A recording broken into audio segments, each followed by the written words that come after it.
No, ESS so everyone sees sounds official. Heineken represent for Brooklyn. Bag fuel, we in the building. We always represent my nigga Gully TV. You heard? If you tune in to me, you're watching The Dribble by The Real Gully TV. I got a very special guest tonight. I pride myself on trying to bring to the forefront some original content, man. We in a space where a lot of people interviewing the same people over and over and over. And I never tapped into the Murda Inc. umbrella, man. I really, really appreciate you taking time to appear on my platform. Go ahead and introduce yourself. Yeah, I know what it is, man. It's your boy Caddillac Tah, man. You know, Tah Murda, a.k.a. Caddillac Tah, for all the original ones. Day ones. Where you been, man? Shit, in the cut, man. Just really staying out the way. This is a lovely estate here. I've been Appreciate to a it. lot of different cribs and a lot of different places, man. I wasn't prepared for this. I appreciate it, man. When we was, putting the interview together, and you said you could come. You said you could come to me, and then you mentioned you was like, you know what?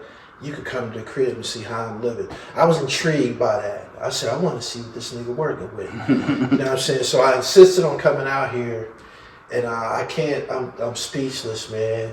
The hip hop game has been very, very fruitful to you. No, for sure. For sure. I can't even lie, man. I mean, for an artist who never put out an album, I could say I did well. Like, real talk. I ain't got no regrets. You know what I mean? Definitely wish I could have did a few things, different, but I ain't got no regrets. You know what I mean? I gotta ask you this off top because it's trending online. I don't know how much time you spend online, but ironically, as I was preparing to come out here to interview you, I seen Bang Smurf speaking about you. You familiar with the clip I'm talking about? Oh yeah, I done probably got like 20 DMs about that. Right? Everybody just kind of showing me that they saw it and shit like that. Yeah. I mean, boy spoke about that. He spoke about that story though a few years ago. You know what I mean? I guess it didn't get enough like as much traction as the one now because it seemed like everybody's just seeing it now. But he spoke about that shit like 2 years ago. Probably stick a little bit more because it's coming from Smurf. Right. Would you care to elaborate on exactly what happened? The way the Smurf projected it was that you stepped to your business by yourself. Well, I'm going to confirm that because that's not the only time I did that. Okay. Just to be straight up. That's the only time that I kind of just walked away. Yeah. Just being real. You know what I mean? Other times, shit got nasty. Other times, Yeah. But at the end of the day, I always move like that, you know what I mean? When it's something serious. Yeah. And I feel like, I might have to, I like to go by myself, you know what I mean? My uncle, my cousins, my OGs always told me that, you know what I mean? Just go. So I never go with the crowd when it's like serious shit like that. So people aren't lost as to what we're referring to. Fill in the blanks for us. Tell us exactly what happened between you and 50 Cent personally. You said y'all had a few incidents, but I'm speaking about this one that Bang'em Smurf is talking about right now. Yeah. Man, that shit probably like 30 years ago, bro. So a lot of the details is probably foggy to me. So he probably know like exactly more of it than I do. I'm just being real. Cause like I said, I had multiple incidents where I had to go and check a nigga, just being real. Yeah. You know what I mean? Me and Fifth was cool though, bro. So it was more of a thing where it's like, I know this nigga probably gonna handle his people, but if he don't, of course I'm prepared for whatever gonna go down. You know what I'm saying? Yeah. So it was more of a thing like that. You know what I'm saying? I came looking for the respect. I got it, so I left like that. I left giving the respect back. So it was, a thing like that. So prior to that incident, growing up, you and 50 Cent was already acquainted before music? Yeah, for sure. We went to junior high school and shit. So you know Boo Boo? Oh yeah, yeah. Okay. Yeah. I mean, at the end of the day, I guess it is kind of a secret, but I guess in the beginning it wasn't a secret. I mean, we was friends, bro. I mean, we went to junior high school. Yeah. We stayed in contact. I mean, we seen each other. We always fucked with each other. Always. Before the music shit, always fucked with each other. Right. So when the music shit happened and all the bullshit started happening, I was in the beginning, I guess you could say trying to mediate, or more or less trying to just get him to just be on some, because niggas wasn't doing nothing. He was the one that was just kind of making records, saying little shit in interviews, and niggas wasn't saying nothing on some just like, yo, you know, we'll see him when we see him type shit. You feel what I'm saying? Yeah. So I would see him and be like, yo, bro, on some like, chill, bro. Don't you know, fall back on that shit. It ain't even that serious, bro. Yeah. You know what I mean? You nice, you can rap, just focus on the rap shit. Yeah. So that was the dialogue I used to have with him when we was partners still. Yeah. I guess. You feel what I'm saying? Right. So what was his actual hang up? Did he explain to you what this shit was about while he was pressing this thing that required you to have to go and step to him by yourself? Or did he tell me? Well, that right there had nothing. That incident was something that had nothing to do with. I guess it kind of had something to do with Murda Inc, right? Because it was my wife, right? As Smurf explained it. He just said a girl. He didn't say it was your wife. It was about your wife. Right. Well, at the time she wasn't my wife. Okay. I mean, nigga, that's 30 years ago. Okay. But that's my wife now. All right. You feel what I'm saying? Yeah. At the end of the day, so we was young, man. That was 30 years ago, bro. Yeah. You know what I mean? So, yeah. So that incident he was talking about was an incident with her where she had on a shirt or something and she walked and niggas was kind of yelling shit, violating shit like that. Right. You know what I mean? Okay. I wanted to get that off the top. We're going to go back to that at some point during the interview. Tell me what it was like growing up. You Southside Queens native? Southside Jamaica. I'm from a hood that's, of course, you know, called, you know, from my song, Paul City Anthem. That's my hood, Paul City. Yeah. Some people call it Bricktown. You know, old school heads that know it, familiar with it, they'll see this and be like, oh yeah, they know what Bricktown is. You know what I mean? So that's, yeah, Southside, right? Maybe 2-3 minutes from 40 Projects, you know, that little area. 10 minutes from Baisley, you know what I mean? And maybe like 15 minutes from where 50 and them is from. Yeah. All that is like right there, the Southside, you know what I mean? So you was there throughout the Lost Boys era and all that. Oh yeah, for sure. Tell me what Southside Queens was looking like in that era. Man, it was crazy, man. I mean, Lost Boys was the clique.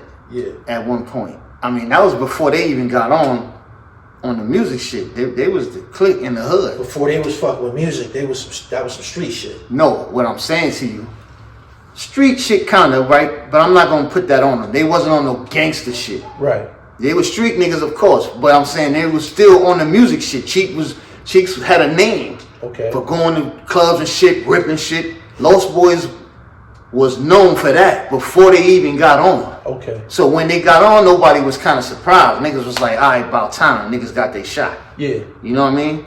Yeah. That's what I meant, like, you know what I mean? Okay. What type of influence did the Lost Boys have? Being after they made it, how did that change anything about? Was that a level of inspiration provided to other people who was doing music? Hell yeah. I remember when that joint came out. What's the shit they had? The lifestyle of the man. That was my shit. When they dropped that shit, I was like, you know, cause I'm always a competitive writer, MC. Now, that's how I came up, battling and shit. Niggas taking me around. Yo, my man Caddillac.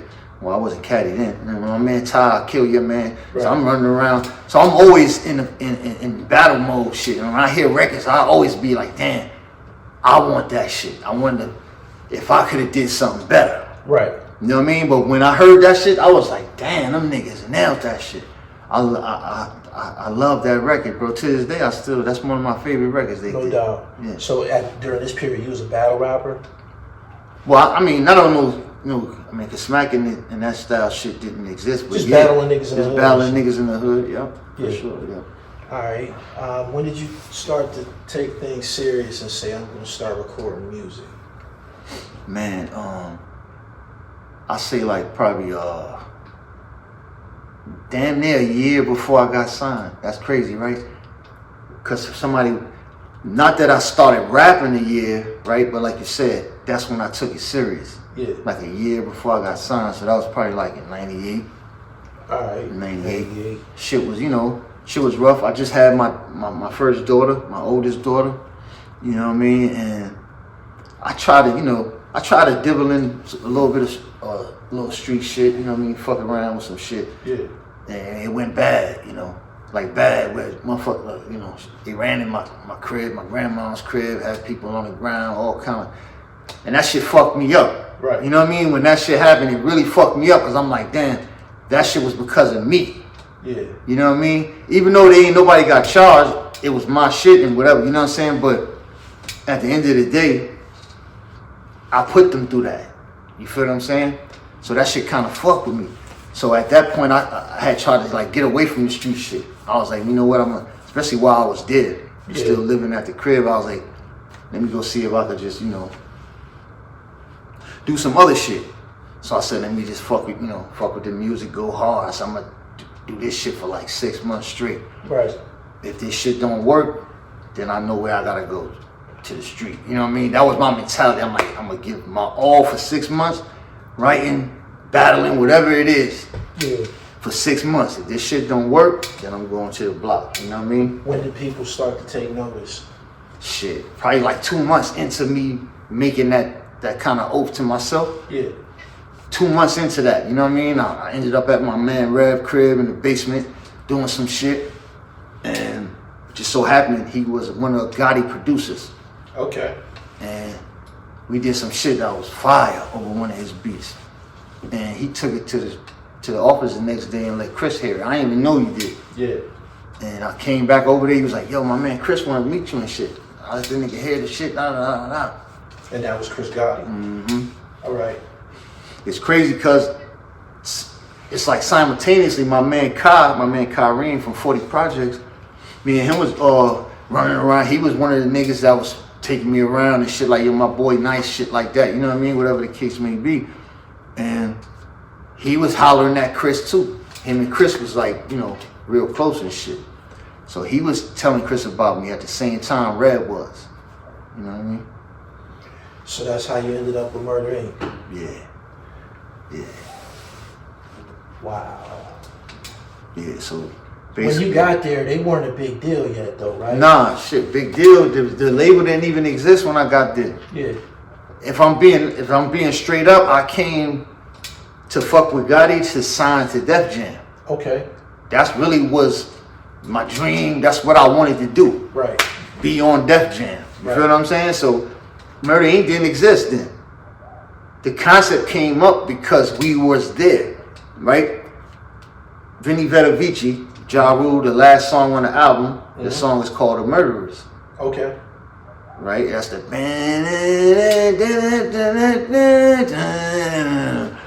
so we fucking killed that record and shit. Gotti was like, yo, I guess he was brainstorming in there that day. He was just like, yo, you know what? He said, I'm gonna do a compilation. And I'm gonna call it This Boom Boom, and the label is gonna be called This Boom, and y'all gonna be called The Murderers because y'all on the Murda Inc. And he just broke the whole shit down that day in the studio. It all stemmed from that record. Okay. So who was the original lineup when y'all first stepped out as Murda Inc. Records? Shit, it was just me, Black Child,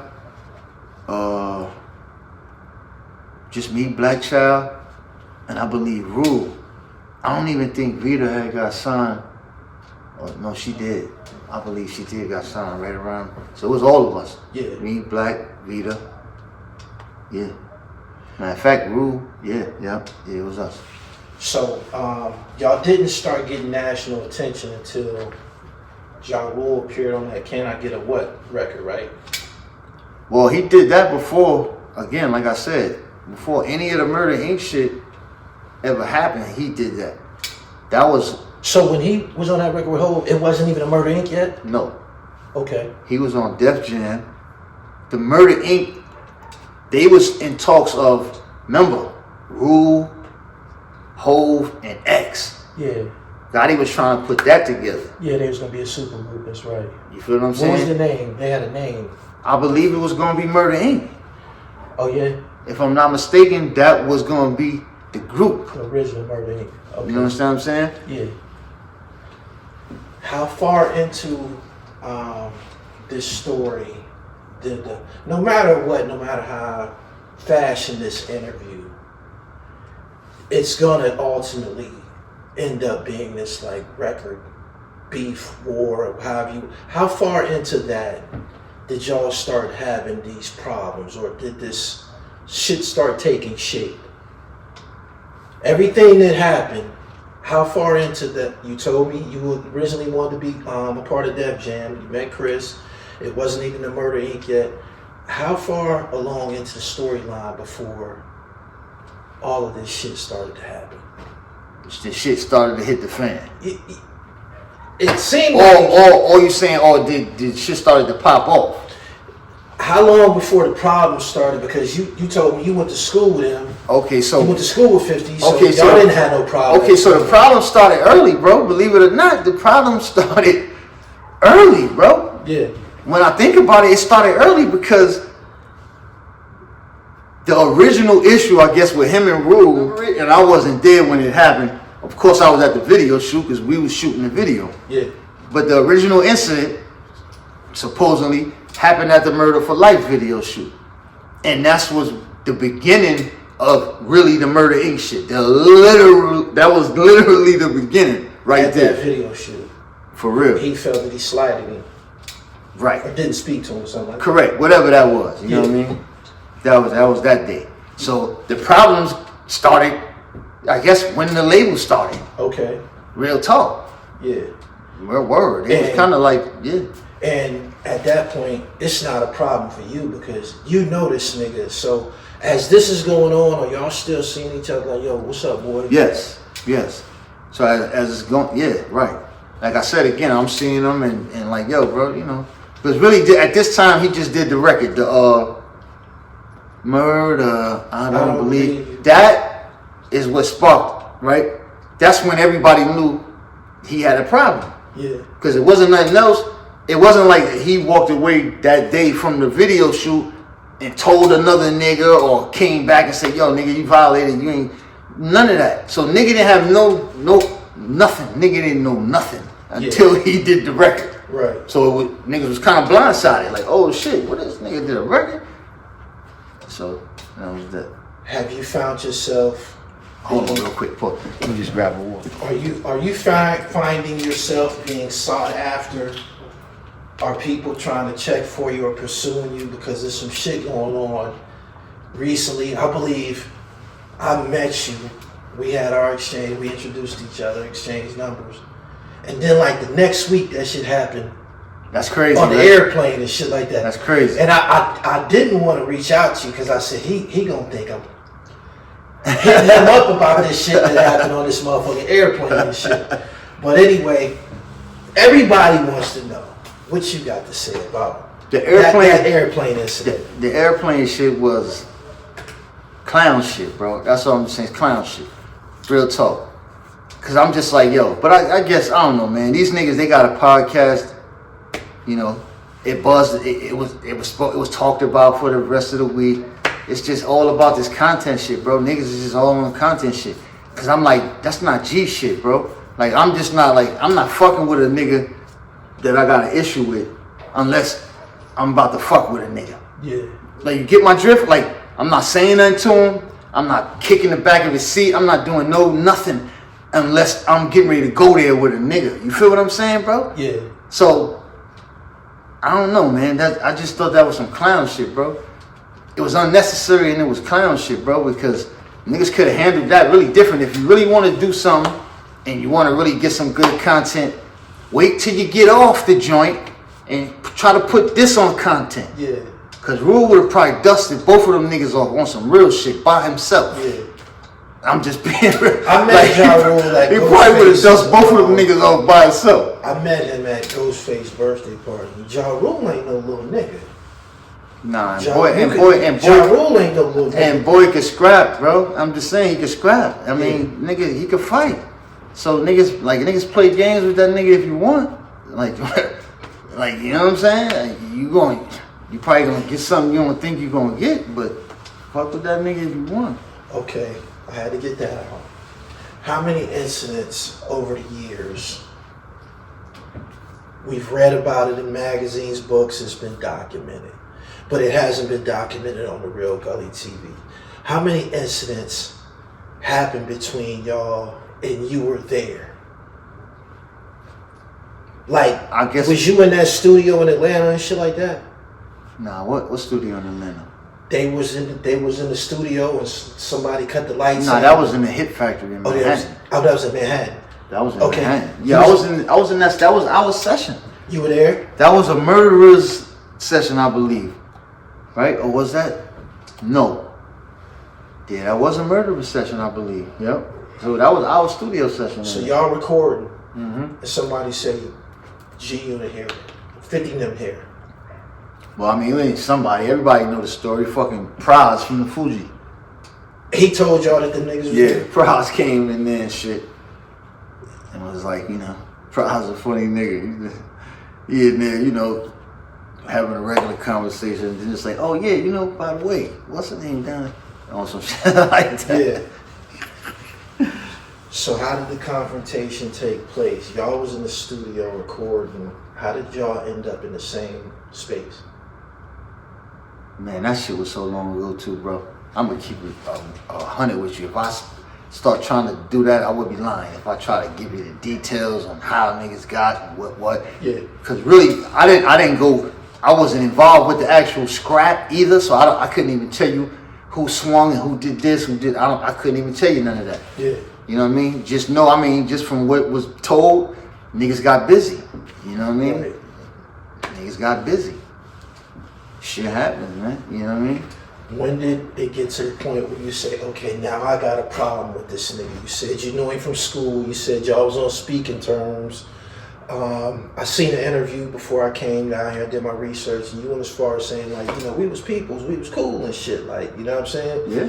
When did it get to the point where... Well, I guess, after the studio shit, I was more or less in my head too, like, damn, man, niggas is really on, you know, this shit really ain't going. Because there was multiple attempts to try to, you know, even like with Chaz King, that's when they had the fight in Atlanta. You probably was thinking about that incident. Okay. He was mixing incidents. They had a fight in Atlanta. Chaz tried to get niggas, you know what I mean? So it was, I guess, you know, but once that shit, and then I'm like, all right, so this shit ain't gonna never be, it is what it is, you know what I mean? Yeah. And then Boy made the record, you know, threw my name on the record and shit. I was going to ask you that next. Where was you at when you heard Backdown for the first time? I don't even remember, man. You know what? Yeah, this is crazy. I heard Backdown, and this is all love. And this ain't even, you know what I mean? But I heard Backdown because one of them little niggas was prank calling my phone and shit. And they called my phone, I guess, when the album had first came out. And they was like, yo, they sold all these records, y'all niggas is over. They was really pranking me like that, calling my shit. So I'm laughing. Yeah. And they was playing this shit in the background. Right. Saying Mr. Beach. And I'm just like, that's my first time knowing that it was a record. Yeah. That nigga said, because niggas pranked me and had the shit in the back playing and shit. So I'm like, Right. So I'm like, okay. Then I went and actually listened to the shit and was like, okay, all right. What did you think of the album? What? On some hip hop shit. Get Rich or Die Trying? Yeah. No, that shit was the numbers told what it was, bro. The streets told what it was. Every car that played that shit told what it was. Yeah. It was a good piece of work, bro. I mean, nigga, Dr. Dre produced it. No doubt. When did you say I'm trying to get my lick back? Shit, right away. Yeah. Y'all went to the lab and did something? Right away. What's the record? Right away. I think, the record, man, we did so many records, bro. A lot of them shits ain't come out. Yeah. We did so many records, bro. On some shit, we spent like a week in there one time just doing records. Everybody. Right. Like, word. We did a bunch of records, but I think the first record was the first record was the shit that me, Black, and I think we had Merce on the hook, and Okay. we redid the X shit. Used to be my dog, you was in my left titty. Ooh-wee. Green Southside, don't you ride with me? Found out you was snitch. You switch size 50. Right. Now it's a war. Make sure you die quickly.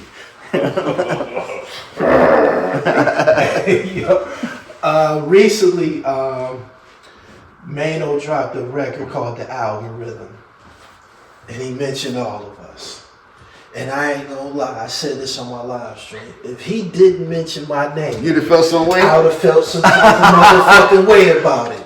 You know what I'm saying? Hold on, man. That's my dog, though. Yeah, this ain't no diss. I bigged up what he's been doing lately. He been getting busy recently. Yeah. So, like I said, if he didn't mention my name, I'd have felt some type of way. When he mentioned you on Backdown, was that an alley-oop? Did it put you in the algorithm? Not really. Shit, nigga, nah. Shit, ain't put me in no algorithm. I mean... Everybody was talking about it. Well, maybe. I don't think in a good way, though, right? It's not like everybody that he... Right? All the people who heard the record and who wanted to probably know who those people were, it didn't mean that they went and said, oh, let's go fuck with their songs. Right. You know what I mean? So I don't know if it was a good thing that it brought awareness to who we was. You know what I'm saying? We didn't monetize it. We ain't getting nothing monetary, I guess, value out of it. Yeah. That shit was like the biggest thing popping. And looking at it back in retrospect, y'all were a part of a pivotal point in hip hop, similar to the Jay-Z and Nas Ether situation and shit. Like, sure, y'all had it out, and you was mentioned in that shit. You was in the shit. You was one of the key players and shit. So that's how I looked at my situation with Mano, man. The nigga said my name. He acknowledged my presence. If he didn't say nothing, I would have felt some type of fucking way about it. Right? Nah, that record was dope though. That shit was creative. I liked the way he did that shit. Yeah. You know what I mean?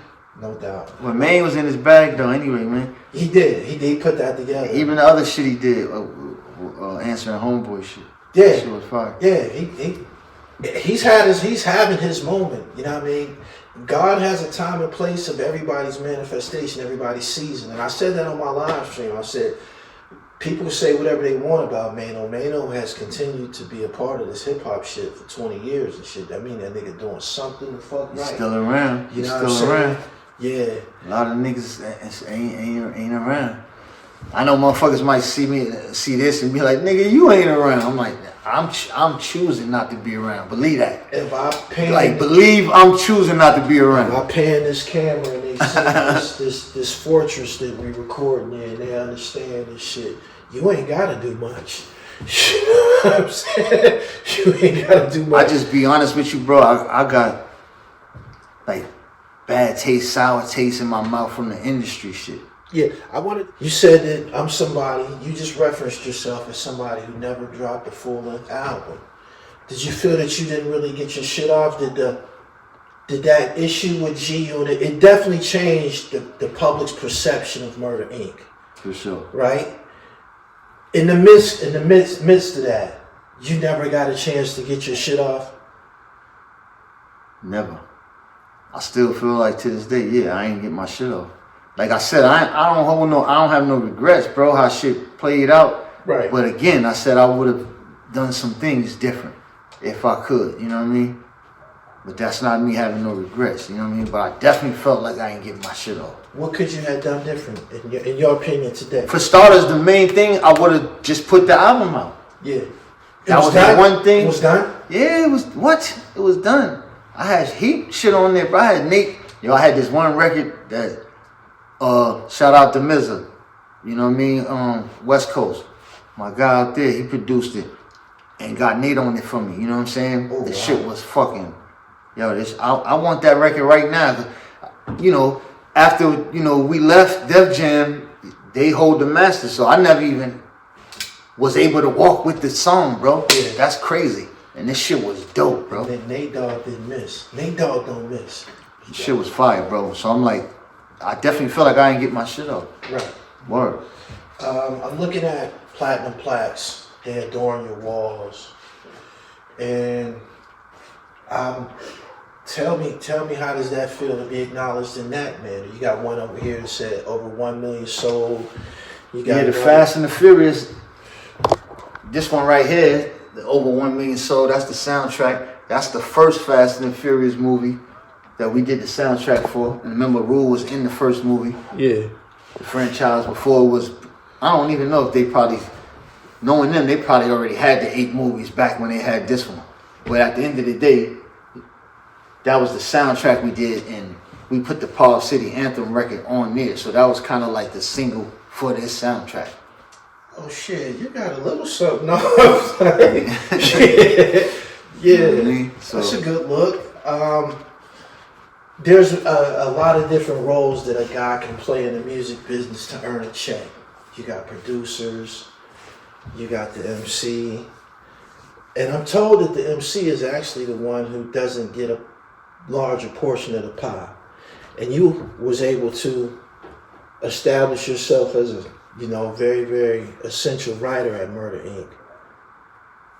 Tell me about the things that you were doing behind closed doors that people might not know that you were the creative mind behind. I'm gonna give you an example. That's crazy that you said that, and that's dope because I'm gonna break something down right now that's gonna perfectly explain what you just said. Okay. Right? I'm gonna put myself in my artist thing, and then I'm gonna show you me in my writer thing. Yeah. Right? So this is me doing a song as a artist on one of Ja Rule records. Let's say the Murderous song I talked about earlier, right? Mm-hmm. When you cut that publishing, you cut that 100%. You start out at 100, 50 go to the producer, 50 go to the artist, the writers, whoever write. Let me not say artists because a lot of artists don't write. Okay. 50% go to the writer, 50% go to the production, right? If there's 3 people on that song, that 50% has to be broken down 3 ways. If the 3 people on that song is signed to the guy who produced the record, right?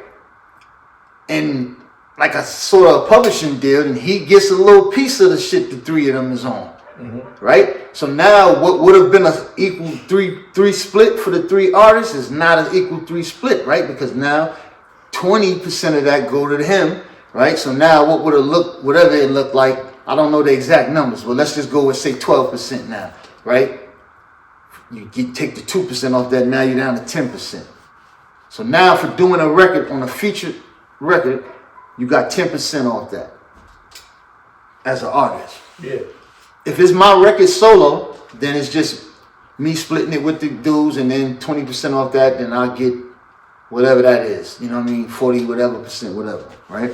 But if I'm the writer now, which I did right on the Murderers, Irv Gotti Presents the Ink, there was a record on there where I wasn't even on it. And Gotti was on it, Vita, and Ronnie Bumps had did the hook. Right? And I wrote the whole song. Put it like that. I wrote the whole song. Right? So in that instance, 50 went to the production, 50 went to me. No doubt. So now you see the difference? Yeah. I got 10% featuring on Josh shit, Yeah. and 50 when I just was a writer and had nothing to do with performing no songs at all. Right. Did that appeal to you? Hell yeah. Were you able to do that often? Did you have more opportunities to write? Absolutely. Just at Murda Inc. or you was writing for other people in other places? Just at Murda Inc. But I had opportunities to do otherwise, and like I was saying before we was on the camera, how I was kind of stubborn at first with it. Yeah. And Gotti was just like really, and that's one thing that I always respect him for that, man. He always was pressing me with the writing shit. He got me on the writing for other people's shit. I never thought about being a writer until he brought it up to me. You know what I mean? It was kind of, and he was taking me, and a lot of the times I was like, man, I would just make up for, man, this nigga whack, this, that, boom, boom, I ain't trying to fucking put nothing. So a couple of times I had the opportunity to fuck with, I ain't gonna say their name, artists, you know what I mean? And I didn't, you know what I mean? Just being kind of stubborn and stupid, really, because that was a bag. The records probably now that I remember, it didn't really go crazy, but it was still something that I would have still been able to collect on. Yeah. You know what I mean? You know, it was one record that we did with Jermaine Dupri. It was on the Big Mama's House soundtrack, and it had the Brat, Vita, and Beyonce. Okay. Yeah, it was the theme record to the Big Mama's House, the shit with Martin Lawrence. Yeah. So just off of this is what I extract from what you just said to me. Often when Vita performed as an MC, she used a writer. Well, sometimes she did her own stuff. Okay. I'm not gonna take that from her, but a lot of the Murda Inc. shit was me. You know what I mean? Because of how Gotti set it up. No doubt. You know what I mean? Yeah. Do you still have a relationship with Ja Rule? Of course. Yeah. Did y'all speak after the airport situation? I don't think we spoke, but I think I shot him a text, but we ain't speak on the phone though. Yeah. Still love over there? Yeah, for sure. Always love. I mean, Eric Gotti has returned to the essence. Rest in peace, Gotti, man. Long live Gotti. Rest in peace to him. Are there any opportunities where you guys, Murda Inc., perform or do anything together? Is that still a thing? Nah, I don't think that's a thing no more. I think that ship sailed. I mean, it was an opportunity probably, you know, right after Gotti passing and us doing like a tribute type of thing on the road type of thing. Right. But that never happened, so I think that ship sailed. Okay. Personally, that's what I think. You know what I mean? I don't think, Shani, you know, doing her family thing, building her family, doing her own shit. You know what I mean? Everybody kind of doing their own shit. I don't think it's probably even possible for them to cut what they already got going and try to, like, you know what I mean? Yeah. Something that I have to ask you. You've answered it on other platforms, I'm sure. It's been some time now. What exactly was the thing that happened with My Infamous Life, the book? Oh, okay. I just interviewed Flea Lord recently. That was somebody who, as Prodigy, was, you know, going through his health problems, going in and out of jail. He was one of the guys that he was pushing. I've discussed this book with Tragedy Gaddafi. That book rubbed several people away. Yeah. And I remember reading it, and there was a chapter, but I not only read it, but I listened to the audiobook, and I remember he mentioned your name. No, it rubbed me the wrong way for sure because it wasn't a fact. It wasn't a fact, right? I mean, bits and pieces of this shit might have had some, not even what he said had no truth to it at all, right? But it was something that was kind of similar to that, is where he got the idea to say whatever, you know what I mean, and whatever the case may be. But it rubbed me for sure because it wasn't accurate. That was the only thing, you know what I'm saying? Yeah. But I'm definitely in works right now to do a book, you know what I'm saying? And a book I'll go in like really detailed, in depth on, you know, the scenario. Because any real nigga, you know what I'm saying, that hear and know what that is, bro. Know that wasn't a line, know what it was, bro. Yeah. You know what I mean? Was you shocked that your name was mentioned in the book? Hell yeah. When did somebody reach out to you like, yo, this was said in this book? Like, tell me. I can't even remember, bro. It was a lot, though. I mean, I know once the shit came out, everybody was calling me, bro. Yeah. Everybody. And I'm like, it was really fucked up, bro, because when I'm first hearing it, I'm like, yo, what the fuck is this nigga talking about? That's my first instinct. Yeah. Right? Because I never really fucked with bags like that. Right. So it was never no me and him hitting each other on no yo. So it would have never, so that's why it really threw me off. At the time, I'm so hot and I'm not even thinking about my, you know, Troy, you know what I'm saying? My peoples, you know what I'm saying? Yeah. I'm not even thinking about, but really that's my only connection to E anyway. That's only how I know this nigga, period. On some like, yo, so you know what Troy I'm saying? Was your family? that's, you know, that's family, yeah. You know what I mean? That's like, yeah. You know what I mean? His aunts,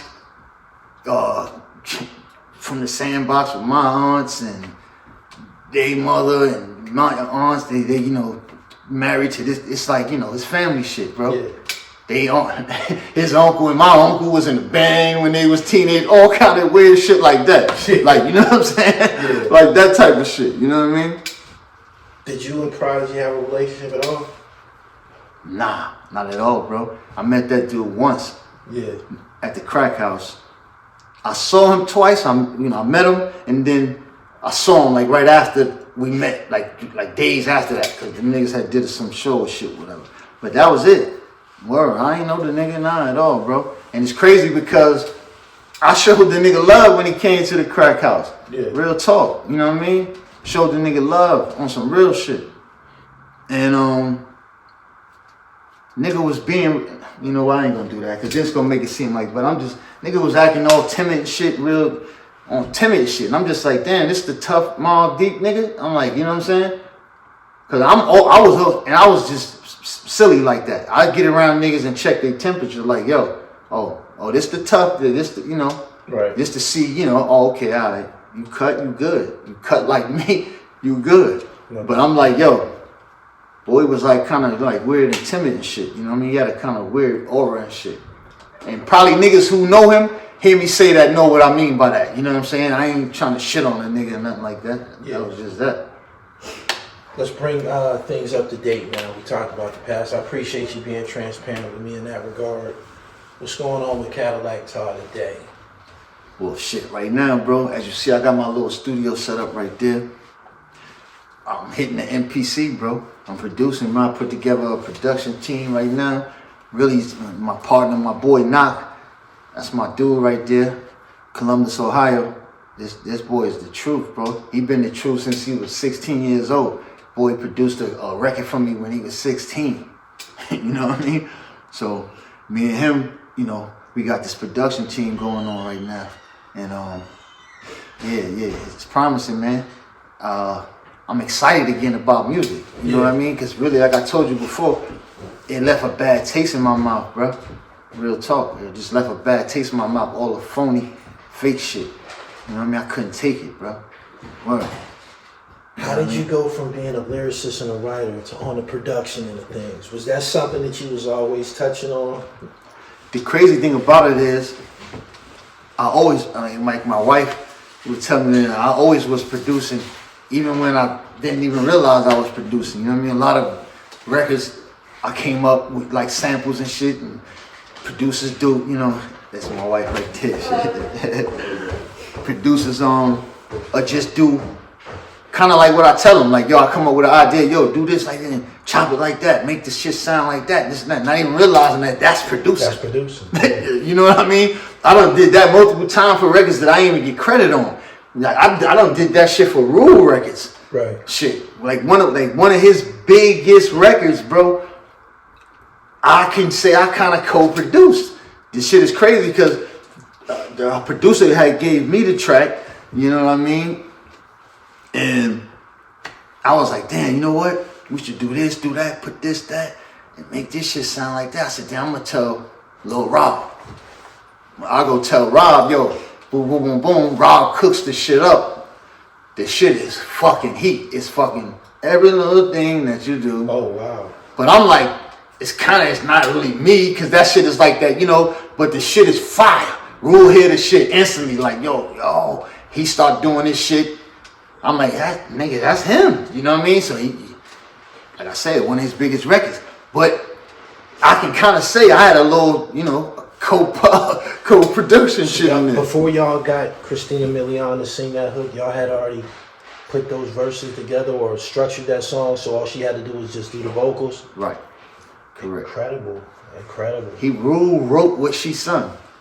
Yeah. Originally, it was him singing that, and then she sung it. That's definitely one of his signature songs. Was you shocked that song got big as it ended up? Hell no. I knew that shit was gonna take off, bro. Like I told you when Rob cooked the track up, yeah, I was blown away that he took the idea and the shit that he already heard and made that. Right. I was blown away, like, damn, That bro. was like his first mega hit, right? You know what I mean? I was like, that shit was a totally different beat. That shit was on the next. I'm like, damn, bro, you did that shit, bro. You know what I mean? So I knew that shit was gonna take off, especially with Rule put on it. Yeah. Shit was it was a hit. It was a no-brainer. So you got a new label, management. Yeah, production team. You know what I mean? Production company.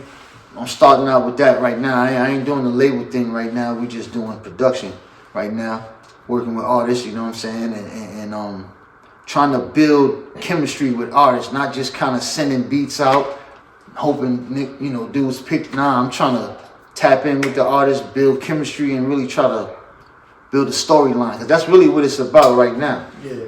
It ain't about the talent, man. It's about the story. Talent go with it, but you gotta have a story. Really, they gotta really buy into who you are. So I'm really into that, man. Trying to help artists find that niche for themselves. You know what I mean? And finding the sound.